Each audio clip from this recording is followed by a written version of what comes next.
Each week in our community, we extend our prayers to those among us who are in need of them.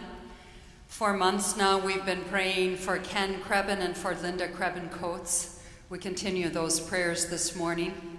We also pray for Joyce Squires as she recovers from a broken leg. Today is a unique day, as you can tell from our communion table.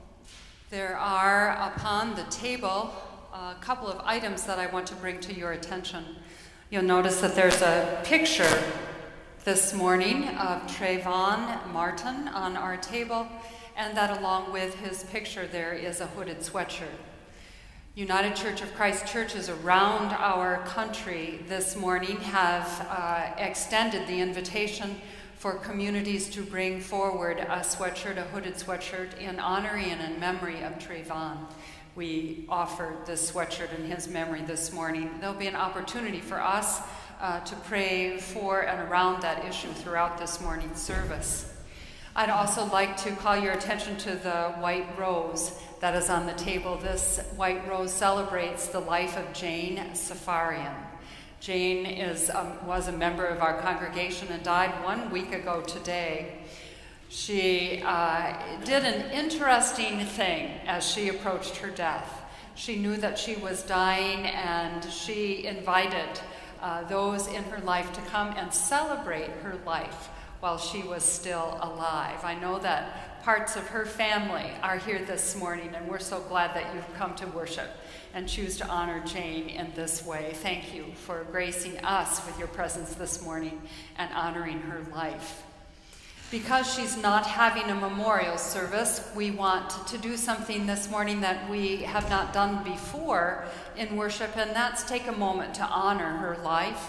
She was a very unique and special person who had an extraordinary existence. We'll hear about that life by Choe Bash, who will read a brief history of Jane's life. Choe was mentored by Jane Safarian through her confirmation experience. And Choe, I invite you to come forward and tell us a little bit about Jane as we honor her today.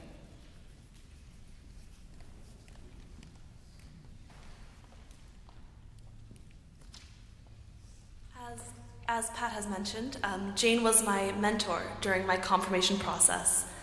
And though we had only previously met in passing, we quickly bonded over our love of music, especially opera. I could always expect a card at Christmas, a plush animal on Valentine's Day, and a hug during coffee hour.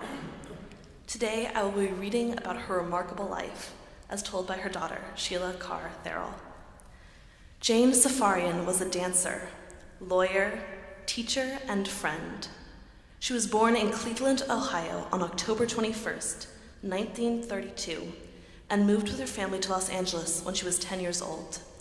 She grew up attending Mount Hollywood Congregational Church. There began her love of music and the arts, especially opera. She and her sister took full advantage of living in Hollywood, going to performances of Frank Sinatra so often that he came to know them, letting them in the back door for free performances. After high school, Jane studied classical ballet, performing with the San Francisco Ballet in Finian's Rainbow, and later on Broadway in the musical Jamaica. She danced and entertained on cruise ships and in Las Vegas with the likes of Sammy Davis Jr. and Frank Sinatra. She noted once that, at the time, she and Sammy had to stay at a hotel for African Americans, as they were not permitted to stay at the hotel with the other members of the troupe. All her life, she was a Pavarotti aficionado, moved to tears every time she saw him perform. They became good friends, exchanging letters and visiting after performances. Jane worked as a stenographer for the Council on Student Travel in New York City and Paris. She was watching Face the Nation one day in 1959 when she saw Tom Mboya talking about the fight for Kenyan independence.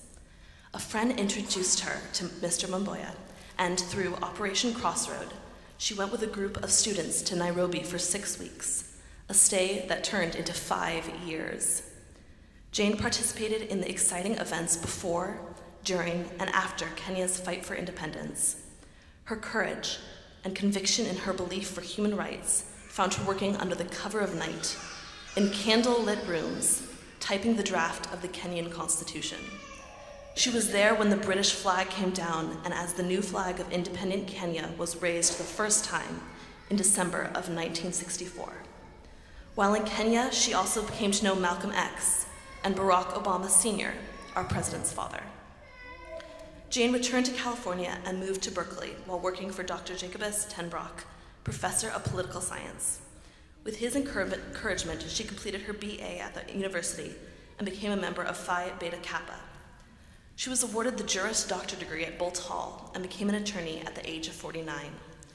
She practiced law in the Bay Area until her retirement. She then volunteered as a writer's guide at Berkeley High School and joined the First Congregational Church of Berkeley just after her birthday in 2005. A highlight of her time at the church was the opportunity to share the election night of President Obama in the small assembly with much of the congregation. In every endeavor, and to every friend, Jane gave her joyous presence with her whole heart. Her sharp mind and her delightful wit served her well as she sought to bring justice and kindness to the lives of others. Her faith and confidence in God's care and presence carried her through many challenges and through her struggle with cancer.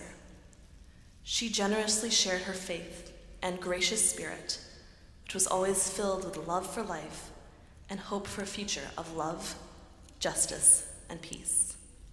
We will miss you, Jane, and thank you for sharing these years with us.